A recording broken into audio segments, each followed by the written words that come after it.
I've been with the program for 15 years, except for a short stint where I went over to be the chief of staff for the first woman president at the University of Maine, Sue Hunter. Absolutely amazing woman, still in touch with her, and loved every minute of that. And then I got to be the interim athletic director for about 8 months. And then I came back to SPIA, which is my absolute love because of the students. So we've had a program that has been around for about 15 years. Our first cohort was in 2012. We have about 33 students right now, depending on how you count, some third-year students who are pursuing dual degrees. Pretty much you can get a dual degree with a dual master's degree with anybody on campus. But the primaries are the MBA and the economics department. There's a real easy, good connection there. But we've had people do it with the Climate Change Institute, with communications and journalism, and a couple of others. And that we have one trying to work an engineering dual degree. It's a little tougher with the engineering courses. So it's a 2-year program. It's a professional program. Thesis is not required. Of our 18 second-year students, 5 of them are doing a thesis. 4 of them have already been picked up for PhDs. 3 of them have been picked up for fully funded PhDs at other schools, not at the University of Maine.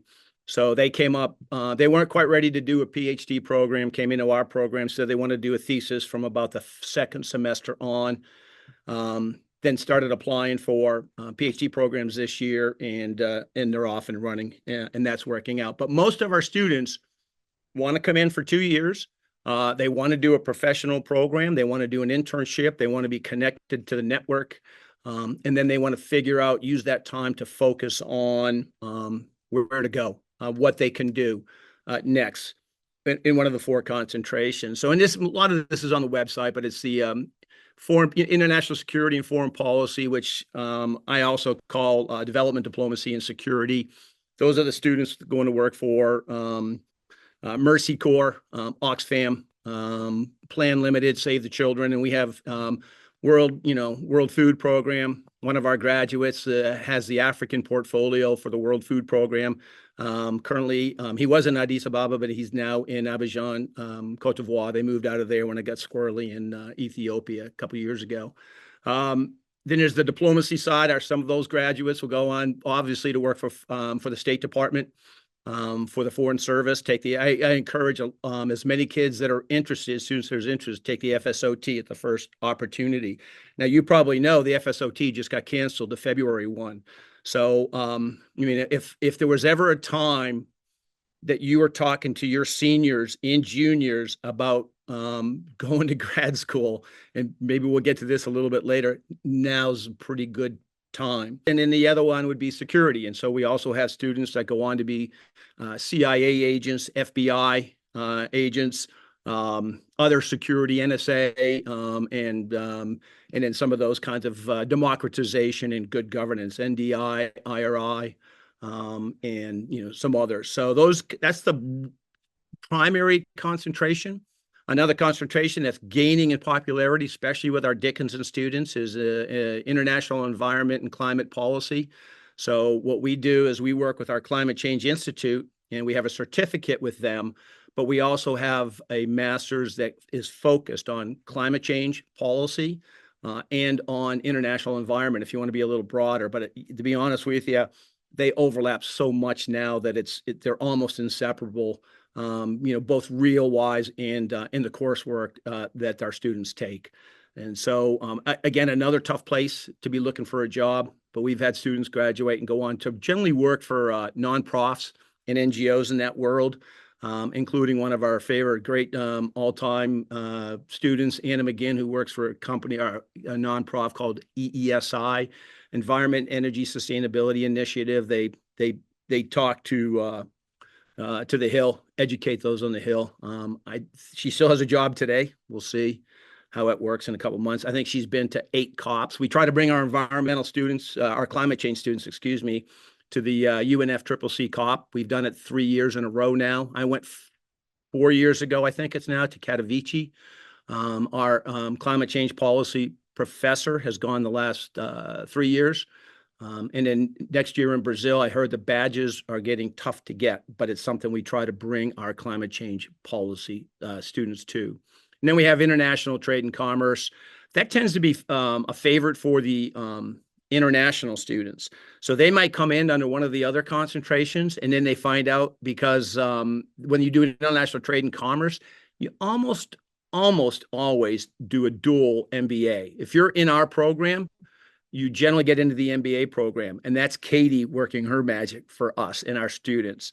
But if you're in the MBA program and you want to come over and do a dual with us on global policy, because our MBA program, it is accredited, it's a great program, but they don't have a good international program over there. In fact, they use our courses just like we use their courses for some of the trade and commerce.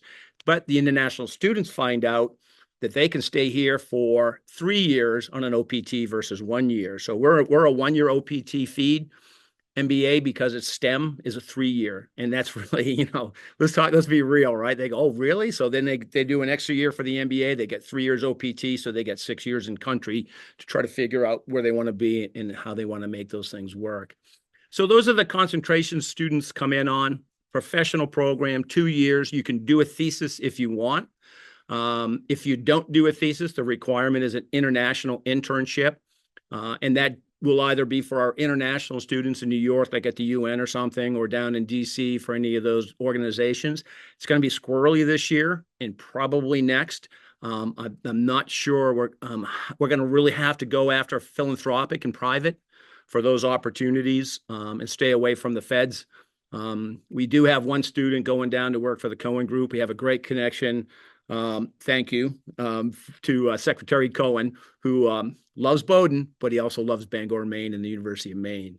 So, but he has a group down in a pretty good sized group down in DC, and we have an automatic internship or two and a fellowship with them every summer through Bob Tyra and so on, and also with IRI and NDI. We have a couple of internships there. We're pretty fortunate. We have the philanthropic support we have. Compared to what you all get university-wise or college-wise, it's a bit for a very small program like ours, it's pretty good. So we're able to spend it on students, and we have to spend it on students. In fact, that's the direction by the donors. So my salary is funded, my colleague's salary is funded, and half of one of the faculty salaries is funded by the university. Everything else is philanthropic. And so, and it again spends it on students. So we give up to 5,000, sometimes a little bit more, depending on what they're doing. So we actually do encourage unfunded internships. So sometimes people go, and you're probably asking, you go, why would I go to a global affairs graduate program in Orono? Right? I'm going to go to New York. I'm going to go to Corbell. I'm going to go to SICE. I want to go to, SIS at American. I got to do something else. And you both probably know at this point that Maine has some pretty interesting people retire here, especially mid-coast. You've seen them at your schools giving talks. Some of them are donors. We engage heavily with Ambassador Pam White and Ambassador Ann Hall. They're both on our board. Admiral Grog Johnson. They're all University of Maine grads that live here in Maine. Admiral Grog Johnson and some others, including the gentleman I mentioned earlier. So we get these really interesting professors that are mid-coast or MDI, and they drive up and teach. So we have a former vice president for Mercy Corps teaching some development work for us, and that's a guy named Bill Farrell. We've got a former 33-year, foreign service officer, deputy chief of mission in Warsaw and in the Czech Republic, teaching a lot of foreign policy and American diplomacy. We have some young professors who are, working the tenure track, putting out the publications, peer-reviewed journals, all that kind of stuff. That's no different than, from Bowdoin Bates Colby, UMaine, you name it. Those professors work hard to get their tenure. So what we try to do is model our program after a graduate master's program like at SICE or down at Johns Hopkins or at Elliott or something of that nature, where they have turnover because it depends on who's in office. But generally at Johns Hopkins, they have about 50% professionals and 50% academics. And the academics tend to stay, the professionals tend to turn over depending on who's in office. So, but what they do is they bring a really interesting, more sometimes real perspective, and the academics bring a different perspective. So the further you get away from Washington and the further you get away from New York, the less likely you are to find a graduate school that's like that, a professional graduate school that's like that. So there's this nice flow of incredible professors and some, solid academic professors that we have. Small program, 30 students. It's a lot. One of the things that I talked to Dickinson students the other day, and one of the things I said is, it's tough right now to be looking in the public service industry. So I would say if that's where you want to go, you might want to think about maybe going to grad school somewhere. And I wasn't pushing SPIA. I mean, we're a great something to think about if you want. So what I encourage students to do is think of the options. You say, okay, man, go for SICE, go for Middlebury, do whatever. Put SPIA in your hip pocket. Give them a call, see what they can do, see what their network is like, see what their alumni are doing. I mean, we have a 97% job placement rate before this year. I don't know if this year it's going to do, but it's pretty darn good. And most of those are in fields that they studied for. So, so what I'm doing is I'm kind of laying out rather informally a number of different options why when a student walks into your office and you go, man, look at this, you should go here. Might cost you a little bit of money. Go to Fletcher, great network, got it. Or somebody walks in with a 3.6, 3.7, and you like, how about, would you be interested in going up to a global policy master's program with a pretty good network? It's going to help you get to where you want to be. And the cost of living, not bad. So let me talk about funding for a couple seconds here, because that is a huge. Oh, by the way, we're 100% in person. We don't do remote. And maybe it's because I have too much gray hair and I don't want to do remote yet. But we'll see. We have students from around the world. I don't have my list with me, but we have in our first year group, we have about 13 right now. We have Ecuador, Uzbekistan, China, Ghana, Zambia, Bangladesh, Pakistan too, and some others. And then students from around the country. Not a lot of University of Maine students unless they do a 4+1, and I'll come to that. So the funding part, up until this last year, I would say, I would say that 98%, huge. I mean, all but one that I can think of, two that I can think of in the last 5 years, got an assistantship. And the assistantships at the University of Maine are full tuition waiver, 9 credits a semester. If it's a 9-month assistantship, i.e. an academic one, then it's going to be 18 credits, fall and spring. And we do 3 credit courses. So there's your 3 courses. To be full-time, you need 6 credits. So if they get an assistantship, that it pays those credits, and then it gives a stipend of about just under $2,000 a month cost, and the cost of living up here is not too bad. So that's room, board, books, fees, whatever. My daughter did a 3-year assistantship when she went through my program, the SPIA program, sorry, and in the economics program. And, she pocketed, $200 to $300 a month. You don't make bank, but guess what? You're not paying for your education. It's paid for. You're getting the network. And she walked into an AID job that was her dream, working global health issues for them right from that position. It was her dream then. It didn't pan out longer term. So the assistantships are all over campus. They're with the Office of Institutional Research and Assessment. They're with the Office of Research Administration. They're with the Graduate School. They're with OI, Office of International Programs. They're with Student Life. They're with the Center for Innovation, Training, and Learning. They're with financial aid. What we do is encourage them and steer them to assistantships around campus. And we've been immensely successful. We have scholarships to give to get them here. And then once they get an assistantship, we take the scholarship back and we give that to the next student doing the same thing. But here's what's happened in the last year and a half. we've lost some of the ability to find assistantships for our international students. So right now, all of our domestic students, every one of them has an assistantship on campus, first and second year. However, we have about 5 international students who do not. Every one of those international students has some sort of a scholarship. So, at the end of the day, my goal, and it has worked for 15 years, is for our students never to take a loan and to not be sleeping in their freaking car because they don't want to take a loan, because that's how they pay for school. So we help them out. And I'll get to the scholarships in a second.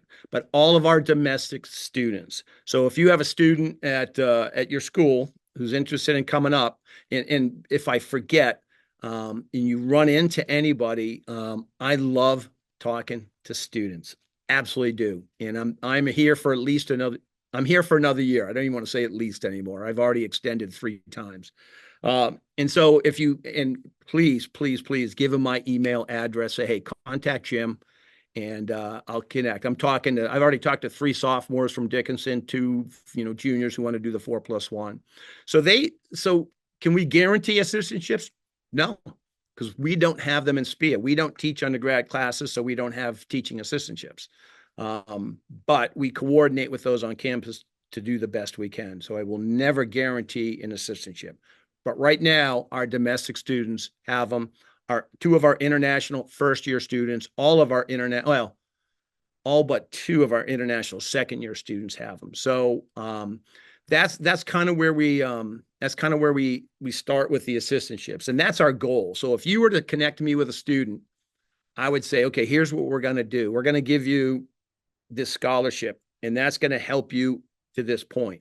But as soon as you decide you want to come up here and confirm, you'll get your credentials, and we'll start trying to connect you, and you'll start looking for assistantships. So let's talk just a little bit about scholarships. So we have, so a student, I mean, if you connect me with a great, a really solid student from your school, and we talk, and this individual gets fired up and goes, you know what? I think I want to do this. This sounds pretty cool. It's close to home. Maybe I live in Maine. Maybe I enjoy Maine. Maybe I want to, maybe I'm going to try this. I would tell you right now that we would give that individual a SPIA fellowship. What we have is some philanthropic support, enough philanthropic support to offer some scholarships. And for out-of-state and international students, it puts them on in-state rates. So right there, they're paying 1/3 the cost, because that's, we work it a little differently at public, right? So our in-state students, our resident students, will pay 1/3 the cost of an out-of-state or an international student. So that's where we start. And then on top of that, we'll give them a $4,500 scholarship for the year.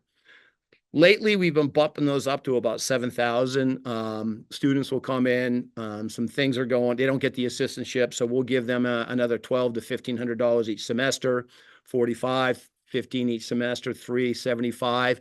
That gets them close to 15 credits. Right there is about 13.5 credits, 14 credits. They have to pay a little bit out of their pocket, and 15 credits is our magic number, because they need 30 credits to graduate. So they can go, 3 classes in the fall, 2 in the spring, or vice versa, maybe take 3 in the summer for an internship.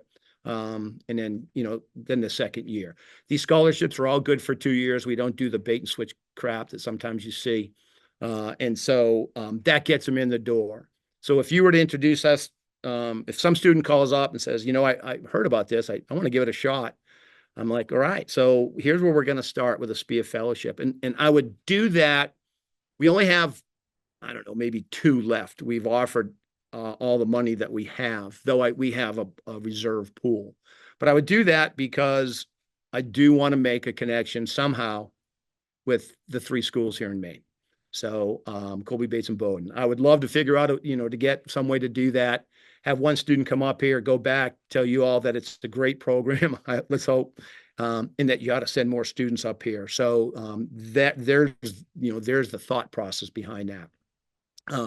Hopefully they come up on a SPIA fellowship, they get an assistantship, we take the money back, we use it for another student.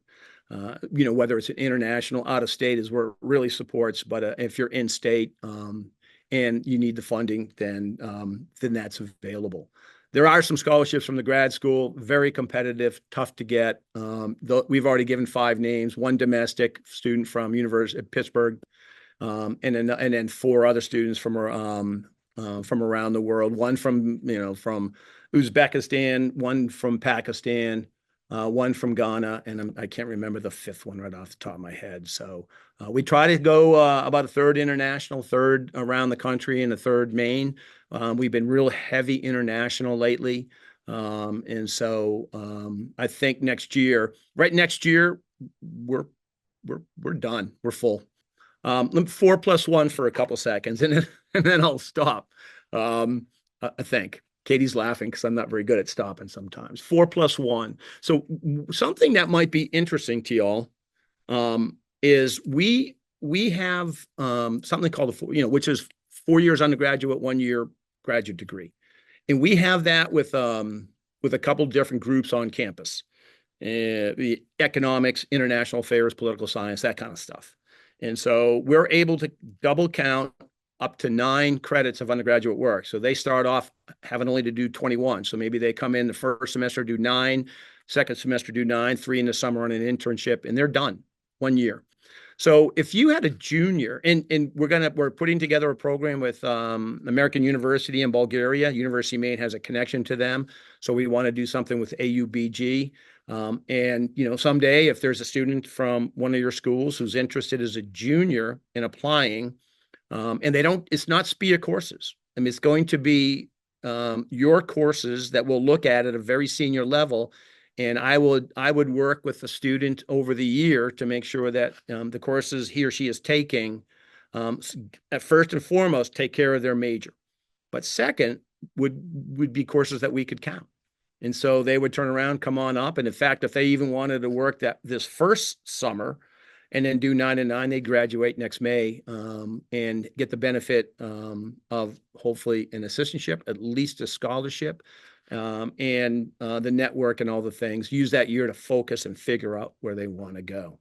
First question I ask them when they walk in the door, where do you want to be in 2 years? And my favorite 4 words to them when they say, can I do this? I go, let's figure it out. So we have students do internships in the middle of the year. We've had students start internships at the United Nations in February, and we go, let's figure it out. We had one student wanted to save the world through documentaries. I don't know how to do that. We have flexibility. We have 4 core courses, and then 1 additional core course in the environmental and climate and in the security and foreign policy. After that, we're flexible.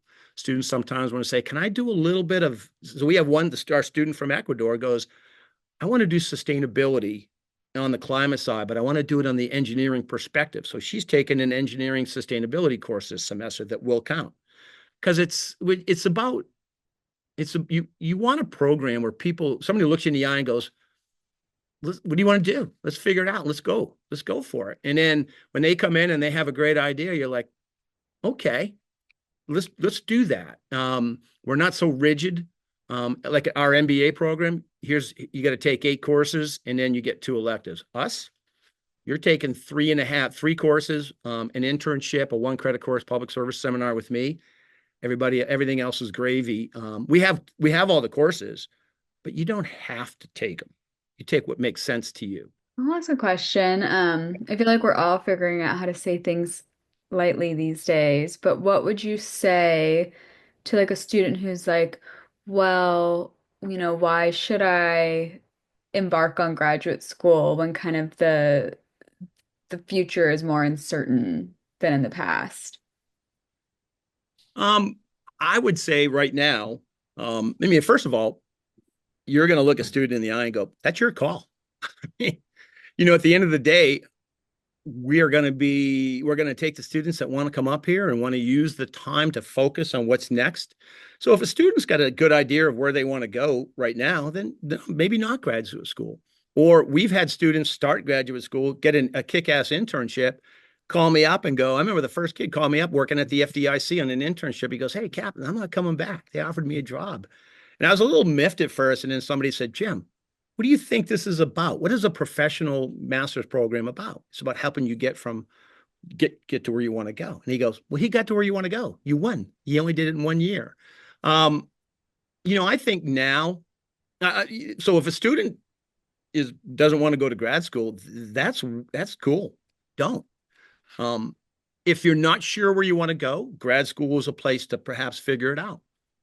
If you're not sure where you want to go, I don't think I would go to a school where I have to pay some tens of thousands of dollars to figure it out. I'm not doing that. I'll go to a grad school who actually cares about me, helps me figure some things out, and it doesn't cost me anything. That's not a bad bet. Um, Now more than ever, I think grad school's not a bad idea.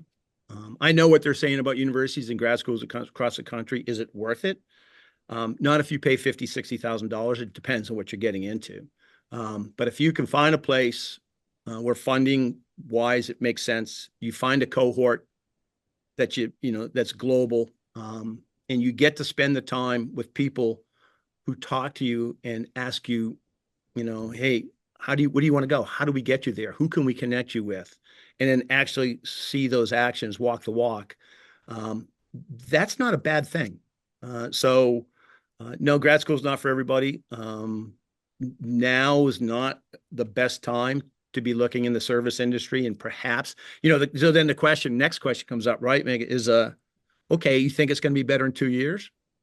I have no idea. I have no idea, but I know that 2 years from now, we're going to have a better idea of where the jobs are than what we know today. Because right now, I mean, whether it's AID or whether it's a federal contractor working for any of those agencies, whether it's CIA, FBI, State Department, I mean, there's a hiring freeze. I don't know where to tell students to look.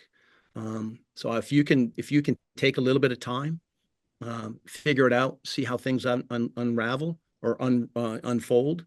That's not a bad recommendation. So I think a long answer to an easy question that it didn't quite answer, but that's kind of where I'd go with it. Sorry about that. No, helpful. It's a tough one, right? The same question is, why should I go to college? And some kids are saying that nowadays. We're seeing it in the literature and so on. So why should I take on debt? Nobody that I can think of that's ever come to SPIA has taken on more debt. And Yeah. so, and that's a goal. And the university doesn't like me saying that, but Katy, and I can, if you want to, I can check off real quick. And if you have Katy, is this guy real? She'll tell you, yes or no, that I'm not, and I won't pay any attention. We'll see. Yeah, well, I'll ask one more question, and maybe Sure. this one for you, Katie. How do you feel like once you graduate this program or during your time in the programming, the networking is like with your fellow cohort or with like graduates of this program? Yeah, so that's a great question. I came into this program at like a little different of an angle. So I did Peace Corps. Sorry, my dog, someone's at my door. But I came in, I did Peace Corps. I was living abroad. COVID brought me home, and I sort of would like found a way to land on my feet at UMaine. And I got connected through SPIA. SPIA does a really great job where every spring semester the board meets in person, and they have to be in person. And Captain Jim specifically invites mostly the second years, but any student can attend to meet with the board. So you're meeting with ambassadors, you're having lunch with ambassadors, and on that board, there has to be three recent new graduates. So, like right now, someone who works for the Maine Immigration Rights Coalition, who was also a GA in the graduate office at one point. I am now on a text with him about different events that are happening in MIRC that either the grad school can be involved in or that our future students could look towards. So, Captain Jim literally knows where almost every single person in our program is out in the world. Um, for example, like a student from Mozambique who was here like 8 years ago, and I was living in Mozambique. I've now connected with him, and so I'm looking at ways to get back involved overseas, even though I am in a professional position now. So Captain Jim's not only our alumni group is really connected, but our adjunct faculty that come into our program are super well connected, and they're always really, really willing to share those connections and make those connections for you. For example, I was in a nonprofit class that ran 16 weeks, and every week we had a different person from a nonprofit come and do a presentation. So we had someone from the come on to our class, and we were encouraged and they welcomed us to add them on LinkedIn and create that connection. And so like our classes are very small. So when those connections do come in, you have to be prepared to talk to them. And they really respect it when you are prepared to talk to them because they're only talking to 5 to 8 students in a classroom at some of those times. So I would say that the alumni network is huge, but what is even larger and more important is the way that our adjunct and Captain Jim and our alumni support us to further go out into those connections. So, Yeah, one of the things, and Katie, you said something, and maybe Meg, is to your question just a little bit, is when the students come in, they do it's a cohort. They become each other's best friends. It's the most amazing thing. We do extra things outside of the classroom, whether it's with speakers or we get together. Or, I mean, the whole group's going down curling at Belfast, the Camden conference. They do high-end intellectual stuff and they do fun stuff, and they become each other's support network. And then they stay in touch. Our alumni have reached out and they said they want a reunion this April, and I just didn't want to do it because I knew they're like, Jim, you don't have to do any work. It means I have to do all the work. And so you two know that one. Oh, Maggie Hoyning, you won't have to do the work. Yeah, you will. And so, but I was able to push it off. They become each other's. I mean, and we talk a lot about character and leadership, responsibility. And we talk about it in the classroom. We hold them to high expectations. And we love them to death, but we hold them to a level. They don't skip class. I mean, they don't. You come to class, and if you don't come to class, you better explain why. They're treated with the respect that a young professional should be treated with. And so, but the expectation is that they rise to that. And if you have a student that's not willing to do that, then please don't send them our way. But if you have a student that you think is pretty special, they'll walk into that group, students around the world, and they'll rise to the challenge and they'll kill it. I think it'll meet their expectations. That's a hard one to think. You go, University of Maine going to do that? Yeah, it will.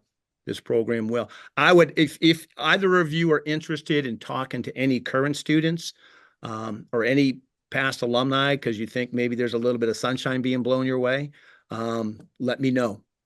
Because I will connect you with anybody that you want to talk to, and you might find that you've got a pretty good place not too far up the road that you can send some of your students to that might be worth the time.